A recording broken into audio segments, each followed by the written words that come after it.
بسم الله الرحمن الرحيم.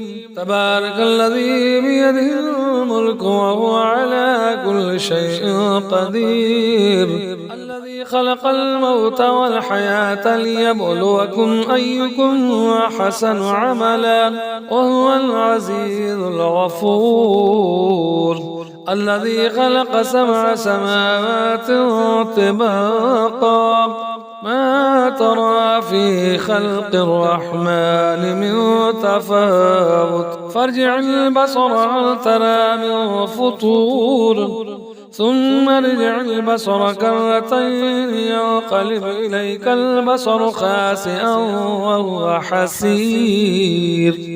ولقد زينا السماء الدنيا بمصابيح وجعلناها رجوما للشياطين وأعتدنا لهم عذاب السعير. وللذين كفروا بربهم عذاب جهنم وبئس المصير. إذا ألقوا فيها سمعوا لها شيقا وهي تفور تكاد تميز من الغيظ كلما ألقي فيها فوج سألهم خزنتها ألم يأتكم نذير قالوا بلى قد جاءنا نذير فكذبنا وقلنا ما نزل الله من شيء أنتم إلا في ضلال كبير. وقالوا لو كنا نسمع أو نعقل ما كنا في أصحاب السعير فاعترفوا بذنبهم فسحقا لأصحاب السعير. إن الذين يخشون ربهم بالغيب لهم مغفرة وأجر كبير.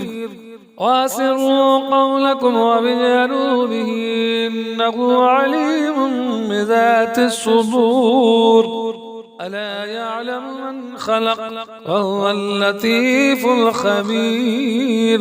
هو الذي جعل لكم الأرض ذلولا فامشوا في مناكبها وكلوا من رزقه وإليه النشور. أأمنتم من في السماء أن يقصف بكم الأرض فإذا هي تمور أم أمنتم من في السماء أن يرسل عليكم حاسبا فستعلمون كيف نذير. ولقد كذب الذين من قبلهم فكيف كان نكير. أولم يروا إلى الطير فوقهم سافات ويقبض ما يمسكهن إلا الرحمن إنه بكل شيء بصير.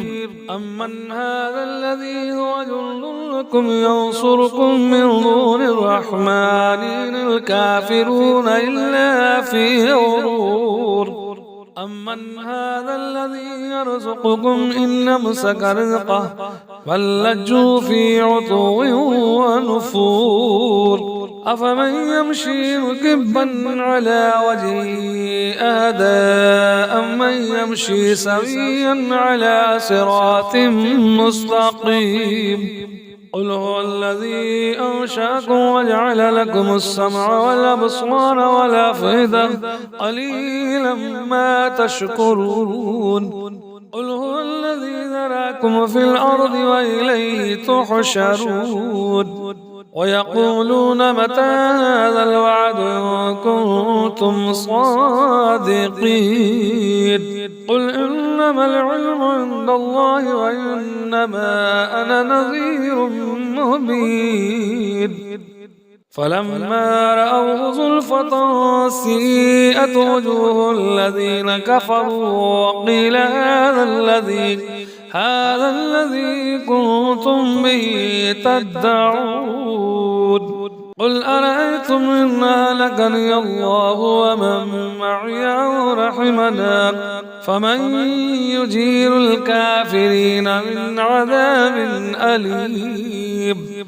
قل هو الرحمن آمنا به وعليه توكلنا فستعلمون من هو في ضلال مبين. قل أرأيتم إن أصبح ماؤكم غورا فمن يأتيكم بماء معين. صدق الله العظيم.